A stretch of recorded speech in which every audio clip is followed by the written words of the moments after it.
This story happened in a small village in Igbo land, in the eastern part of Nigeria.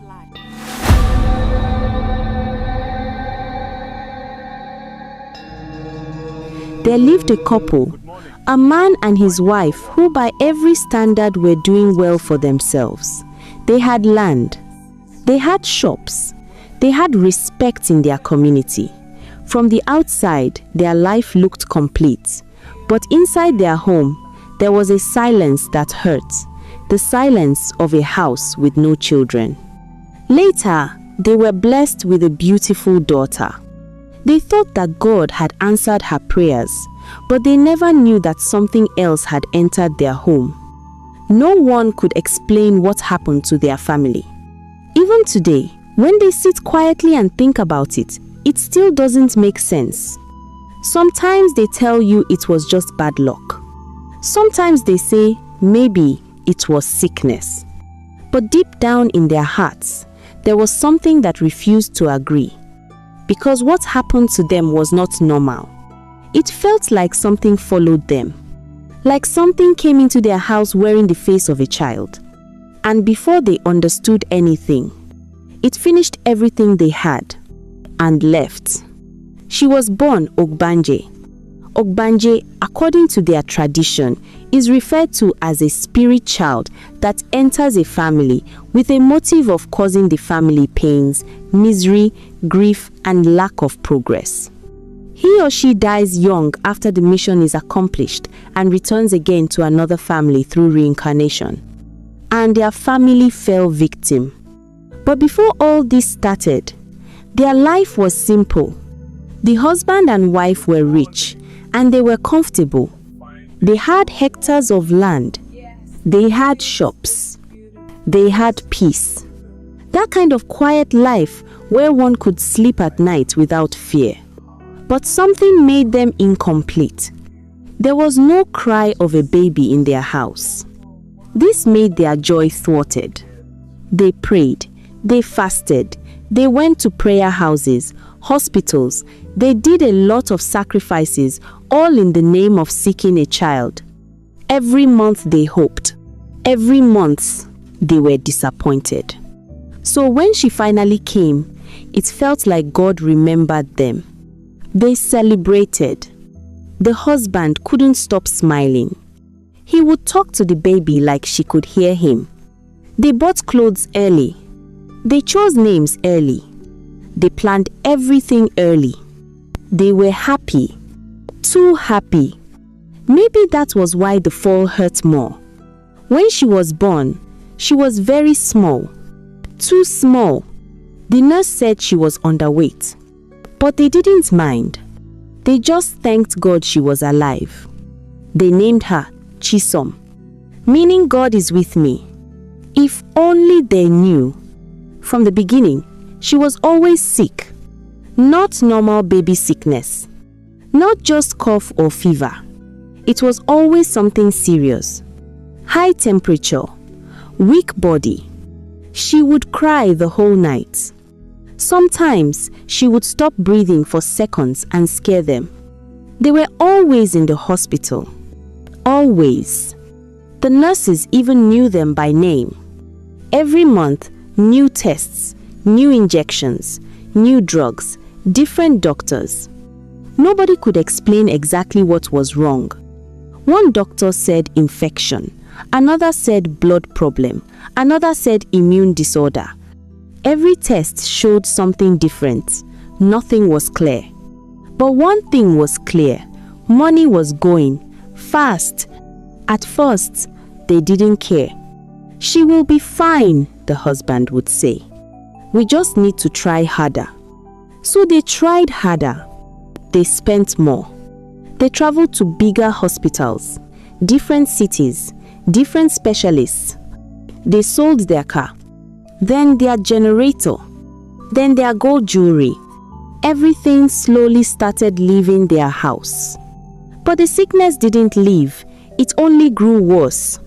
As she grew older, something else started, something that still cannot be explained.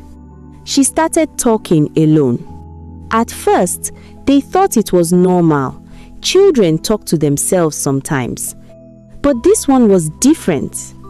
She would laugh like someone was replying to her.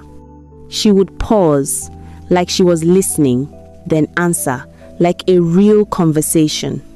One day they asked her, "Who are you talking to?" She said casually, "My other mommy." They laughed. They said, "We are your mommy." She shook her head. "No, the other one. She comes when you are sleeping." Their bodies felt cold, but they told themselves it was imagination. Children imagine things.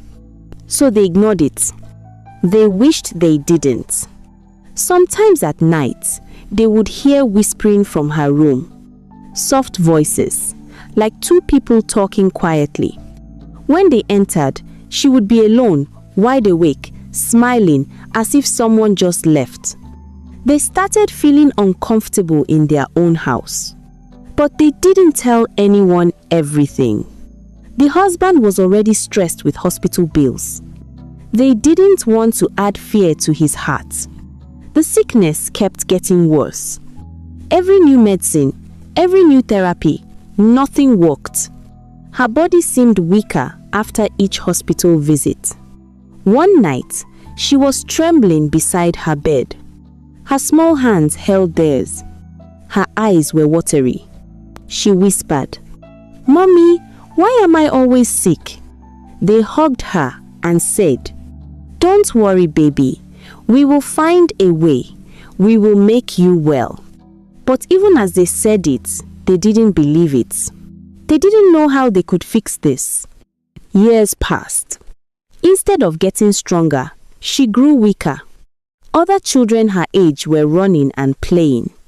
She could barely walk long distances. She was always tired, always pale. Sometimes she would just sit and stare at empty space for minutes, like she was watching something they couldn't see. That look in her eyes, it scared them more than the sickness. Their money are gradually finishing. But despite that their financial lives are going down, they never relent. They always told themselves, "It's for our daughter." Anything for her. They kept selling. 1 land, 2 lands, 3, until nothing remained. Hospital bills swallowed everything like a bottomless pit. No matter how much they threw inside, it was never enough. Her behavior became stranger. She started waking up at night, standing at the corner of the room, talking. Soft, calm, human words, like someone was there. And when they asked who was there, she would smile and say, "She is my mommy. She told me to wait. She will take me home soon." Her tone, casual, like this was normal. They couldn't sleep. They didn't want to sleep. One evening, she asked them to follow her. They did. She took them to the back of the house. She stopped and pointed to the old empty kitchen. "My mommy comes here sometimes," she said. They shivered. They asked, "What does she want?" "She wants me to go home. Soon," she said. They held her tight that night. They cried silently. They whispered, "God, please, please don't take her." The final 2 years were the worst. She stopped eating. Her body became thin like a broomstick. Her eyes looked too big for her face. Sometimes, she would hold their hand tight and say, "Mommy, don't cry when I go." Each time she said that, their hearts broke into pieces. They kept asking God, "Why my child? Why us?" But heaven was silent. One night, she called them. Her voice was very weak. "Mommy, she's here," she whispered. "Who?" they asked, shaking. "My mommy." She said it's time. They held her tight. They prayed. They cried. They begged God. But before morning, she stopped breathing. Just like that. Quietly. No struggle. No sound. Like someone switched off a light. After she died, the house became too quiet, too empty. She left the family in forever misery. Tears became their food all the day long. It felt like a storm came, destroyed everything, and left. They were left with nothing, no money, no land, no child, just debt and disgrace. Sometimes they sit and think, was it just sickness or something else? Why did she always talk about another mother? Why did she say she wouldn't stay long? Why did all their suffering start when she came? These questions still follow them till today. They don't have answers. Maybe it was life, maybe it was fate, or maybe some things are better left unexplained. All they know is that they tried everything to save their daughter, everything, but in the end, they lost her. And they lost themselves too. They often think back to the nights spent beside her bed. They remember counting her breaths, checking her tiny fingers and toes, making sure she was still alive. They remember begging God to heal her, to give them back their child. They remembered all the sufferings and sorrows they passed through, all the efforts they put in order to save their one and only child, but all were in vain. The wife cries bitterly every day, wishing that death will take her as well, because she can't bear what life throws at her. But death refused to come. The husband kept on asking God questions. God, why me and my family? He said he hasn't offended anyone. But why did God decide to bring this fate on them? But he always consoled himself by saying that God had decided to test their love, their faith, and their patience. But glory be to God that they pass every test. And he strongly believed that God will still replenish all that they lost, including a blessed children. They kept on encouraging themselves so that the evil child won't take their lives too. But despite all encouragements, their daughter's thoughts always flash in their memories. Her shadow still lives in their minds. Her whispers still echo in their memories. And when they close their eyes at night, they sometimes hear her voice. Mommy, soon I will go home. But once the thought comes, they use prayers to erase the it. They promised God that they will never go to a native house again to seek for child. They will patiently wait on God's timing.